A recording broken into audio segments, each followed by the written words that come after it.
नमस्कार। सत्यराज लॉस में आप सभी का बहुत बहुत स्वागत है। आज का टॉपिक है कि क्रिमिनल प्रोसीजर कोड यानी दंड प्रक्रिया संहिता में वो कौन कौन से निवारक उपाय हैं जिसकी वजह से लोक शांति बनाए रखने में मदद होती है, अर्थात what are the different preventive measures for maintain public tranquillity as given in CRPC 1973। Friends, आज का टॉपिक यही है, यानी निवारक वाले कार्य जो कि पुलिस और मजिस्ट्रेट के पास CRPC में दिए हुए हैं। हम उस प्रावधानों को एक एक करके समझेंगे अगले स्लाइड्स के माध्यम से। ठीक है फ्रेंड। क्रिमिनल प्रोसीजर कोड 1973 कार्यपालक मजिस्ट्रेट तथा पुलिस को ऐसे शक्तियाँ प्रदान कर रखी हैं जिससे कि वो किसी भी संभावित अपराध को होने से रोक सके और लोक व्यवस्था की शांति यानी पब्लिक ट्रैंक्विलिटी मेंटेन कर सके। इसलिए वो इतने सक्षम होते हैं कि वक्त पड़ने पर जैसा चाहे वो एप्रोप्रिएट एक्शन ले सकते हैं। बस किसी भी तरह से लोक शांति बनी रहनी चाहिए। ठीक है। जैसे कि एग्जीक्यूटिव मजिस्ट्रेट के पास ये पावर है कि परिशांति कायम रखने के लिए और सदाचार के लिए प्रतिभूति लेने का अधिकार है, यानी कि security for keeping peace and for good behaviour, जो कि चैप्टर 8 में दिया हुआ है, सेक्शन 107 से लेकर के 110 तक।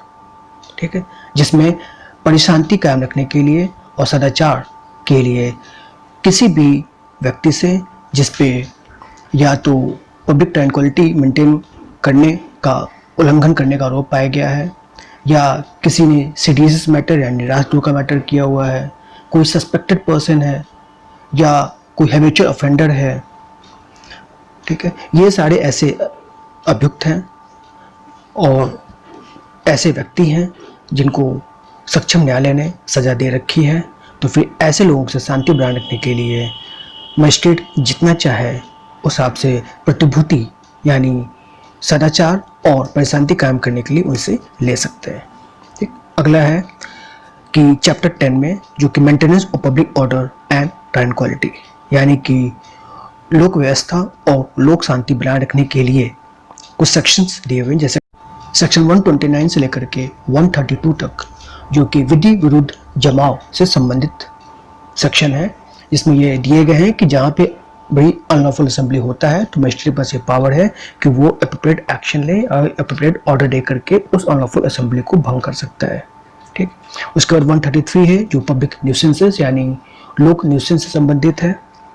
उसी तरह सेक्शन 144 और 144 कैपिटल A है जो कि अर्जेंट केसेस ऑफ न्यूसेंसेस और एप्रोप्रिएट डेंजर से संबंधित है, यानी कि न्यूसेंस या आशंकित खतरे के अर्जेंट मामले यानी अर्जेंट केस ऑफ न्यूसेंसेस और डेंजर संबंधित है, जहां पर ऐसा संभावना होता है जो अचानक डेंजर होने की संभावना है, तो वहां पर मजिस्ट्रेट एप्रोप्रिएट एक्शन ले सकते हैं। ठीक। सेक्शन 145 का बाद में डिस्कस करेंगे अभी अगले स्लाइड पे। इस तरह से देखा जाए तो मजिस्ट्रेट के पास जो है एक क्वासी जुडिशियल यानी क्वासी एग्जीक्यूटिव यानी कि एक ऐसा आदेश जो कि न्यायिक भी है और कार्यपालक का भी काम है, यानी कि एग्जीक्यूटिव और जुडिशरी दोनों का जो है मिक्सअप करके ये आदेश मजिस्ट्रेट जैसा चाहे लोक शांति बनाए रखने के लिए दे सकते हैं। अब आइए पुलिस के पावर को देखते हैं।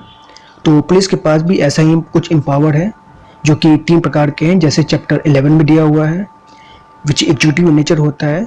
और पहला पॉइंट है कि to prevent the commission of cognitive offence, कोई भी संज्ञेय अपराध होने की संभावना को रोकने के लिए वो उनके पास ये अधिकार है कि जब भी ऐसे व्यक्ति को लगे तो वो ऐसे व्यक्ति को गिरफ्तार कर सकते हैं जिससे कि संज्ञेय अपराध ना हो।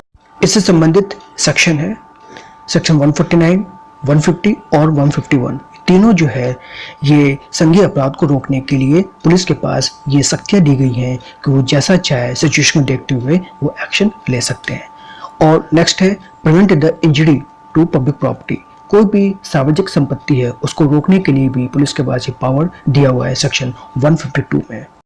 और सेक्शन 153 में एक विशेष प्रकार का पावर दिया हुआ है जिसमें वो बाटों और मापों का निरीक्षण कर सकते हैं, यानी कि inspection of weights and measures, यानी जो वेट, जो वजन करने के लिए जो चीज़ इस्तेमाल की जा रही है वो कितना उपयुक्त है, कितना सही बाट है, या उसके माप सही है या नहीं है, इस चीज़ का इंस्पेक्शन करने का पावर पुलिस को दी गई है।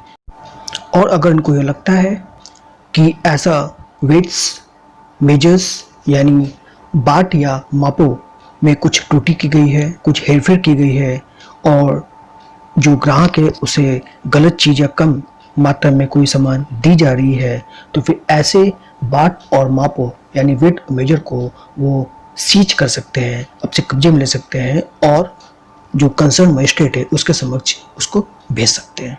सेक्शन 145 ऑफ द CRPC ये काफ़ी इम्पॉर्टेंट है, खासकर वहाँ पर जहाँ पर dispute is to immovable property है, यानी कि स्थावर संपत्ति के बारे में विवाद है। ठीक है, लेकिन याद रखिएगा कि ये मजिस्ट्रेट के पास ये पावर है, इस सेक्शन को एंटरटेन करने का पूरा पावर है, लेकिन वो डिस्प्यूट में सिर्फ कब्जे से संबंधित मामले को ही निर्धारित कर सकते हैं, किसी ओनरशिप, यानी क्योंकि डिस्प्यूटेड इमूवेबल प्रॉपर्टी है तो इसमें जो ओनरशिप होगा इमूवेबल प्रॉपर्टी का, अचल संपत्ति का, उसका मालकाना हक वो तय नहीं कर सकते, क्योंकि ये पावर जो है सिर्फ सिविल कोर्ट के पास है।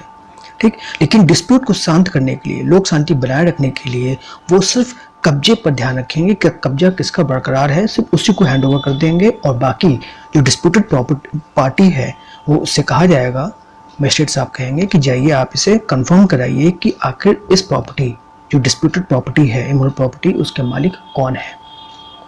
ठीक है, ये सिविल कोर्ट से आप डिक्लेयर करके आइए, उसके बाद हम ये डिसाइड कर पाएंगे, और तब तक जो है जो पैलेस काबिज है वो उनका यथास्थिति बनाए रखने का आदेश दिया जाएगा, तब तक जब तक कि सिविल कोर्ट जो है by way of decree decide न कर दे कि वास्तव में जो डिस्प्यूटेड इमूवेबल प्रॉपर्टी है उसका मालिक कौन है। ठीक है, तब तक जो है स्टेटस क्यू मेंटेन रहेगा। तो इसमें जो संबंधित जो एक्शन जो लिया जाएगा उससे संबंधित कुछ रूल्स दिए हुए हैं, जो कि आपके समझ स्लाइड पे दिया हुआ है। तो सबसे पहला ये है कि जो प्रोसीडिंग अंडर सेक्शन जो होगा वो प्रिवेंटिव है, ये कोई पुनिटिव नहीं है, यानी कि 145 के अंतर्गत केवल निवारक वाले आदेश दिया जाता है जिससे कि लोक शांति बनी रहे। ठीक है, इसके माध्यम से, इस सेक्शन के माध्यम से कभी डिस्प्यूटेड लोगों को सजा नहीं दी जा सकती है। सेकंड रूल ऑफ सेक्शन 145 ये है कि इस सेक्शन का मेन उद्देश्य इतना ही है कि जिससे कि जो शांति व्यवस्था किसी वजह से ब्रीच हो रही है, उसका उल्लंघन हो रहा है, उसे रोका जाए और डिस्प्यूट को एक तरफ लाया जाए, यानी कि डिस्प्यूट हटा करके, विवाद को हटा करके वहाँ शांति स्थापित किया जाए। और खासकर जो मैंने आपको बताया कि स्थावर संपत्ति के बारे में जो विवाद है, ठीक है, उसमें ये सेक्शन हेल्प करता है एग्जीक्यूटिव कार्यपालक मजिस्ट्रेट को किसी भी एक्शन को लेने के लिए। और सिंस ये एक्शन सिर्फ समरी प्रोसीजर का होता है, एक बहुत ही त्वरित तरीके से काम किया जाता है, तो इसलिए यहाँ पर सिर्फ कब्जे से संबंधित जो विवाद होती है उसे सॉल्व कर दी जाती है, फिलहाल मीन टाइम, जब तक कि सिविल कोर्ट डिसाइड न कर दे कि actually who is the owner, कौन इसका डिस्प्यूटेड प्रॉपर्टी का मालिक है।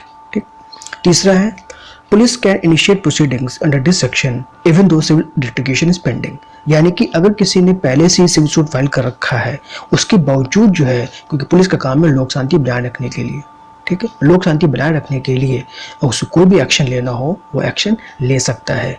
ठीक है, उसे इस बात का रोक नहीं होगा कि सिंस इस विवादित संपत्ति से संबंधित एक सिविल सूट चल रहा है, सिविल वाद चल रहा है, इस वजह से पुलिस कोई एक्शन नहीं ले सकती, ऐसा कोई रिस्ट्रिक्शन पुलिस के ऊपर नहीं है। चौथा है कि magistrate under this section is only temporary and is operative only so long as the right of parties are not determined by the civil court. और मजिस्ट्रेट का जो आदेश है कि यथास्थिति या स्टेटस क्यू बना रहे, ये आदेश बस तब तक लागू रहेगा जब तक कि मालकाना हक सिविल कोर्ट, दीवानी न्यायालय इसे तय न कर दे। जैसे दीवानी न्यायालय तय कर देगी कि वास्तव में वो विवादित संपत्ति का मालिक कौन है, तो उसके बाद वो दीवानी न्यायालय का आदेश लागू होगा, न कि मजिस्ट्रेट का। पांचवा नियम ये है कि ये आदेश यहाँ पर जो दी जाती है मजिस्ट्रेट के द्वारा, वो सिर्फ कब्जे से संबंधित होता है, जो कि एक प्रोविजनल इन नेचर होता है, कुछ समय के लिए होता है, और इससे किसी का अधिकार तय नहीं होता, क्योंकि अधिकार जो भी तय होगा वो तय होगा सिविल सूट के द्वारा। और दीवानी न्यायालय उसे तय करेगी। ठीक। छठा है मजिस्ट्रेट जुडिक्शन जो है वो डिपेंड करता है कि कैसा आशंका है अशांति होने का। कोई लोग अशांति अगर होने की कोई आशंका है तभी जो है वो शांति व्यवस्था बनाए रखने के लिए आदेश पारित करता है। जब तक शांति व्यवस्था है तब तक मजिस्ट्रेट का यहाँ पर कोई काम नहीं है। ठीक है। और फाइनली कि इस प्रोसीडिंग जो है ये क्वासाई जुडिशियल होता है, यानी कि आंशिक जो है ये न्यायपालिका की तरह होता है और आंशिक जो है कार्यपालिका की तरह। यानी कि क्वासाई जुडिशियल मतलब कुछ सिविल कोर्ट का यानी न्यायालय का कुछ पावर दिया हुआ है और कुछ जो है वो कार्यपालक का, यानी कि ये मिक्सअप करके आदेश दिया गया है। और इसका पर्पस मैं फिर बताऊं, इसका बस एक ही कारण है कि मजिस्ट्रेट और पुलिस के पास ये पावर दिया गया है कि लोक शांति और लोक व्यवस्था बनाए रखने के लिए वो जैसा भी हो मामले को शांति बनाए रखे। और इसीलिए ये कुछ क्वासा जुडिशियल और क्वासाई एग्जीक्यूटिव टाइप के आदेश का भी पावर पुलिस और मजिस्ट्रेट को मिला हुआ है। दैट्स इट फ्रेंड, ये है शॉर्ट में उन सारे निवारक उपाय यानी प्रिवेंटिव मेजर्स को बारे में जो कि क्रिमिनल प्रोसीजर कोड 1973 पुलिस और मजिस्ट्रेट को एक एम्पावर करता है, एक शक्ति प्रदान करता है जिससे कि लोक प्रशांति और लोक व्यवस्था समाज में बनी रहे। That's it, thanks for watching this video. अगले वीडियो पे हम नए प्रश्न, उसके सॉल्यूशन और संबंधित प्रावधान और केस लॉ के साथ आपके समक्ष प्रस्तुत होंगे। तब तक के लिए जय हिंद, वंदे मातरम।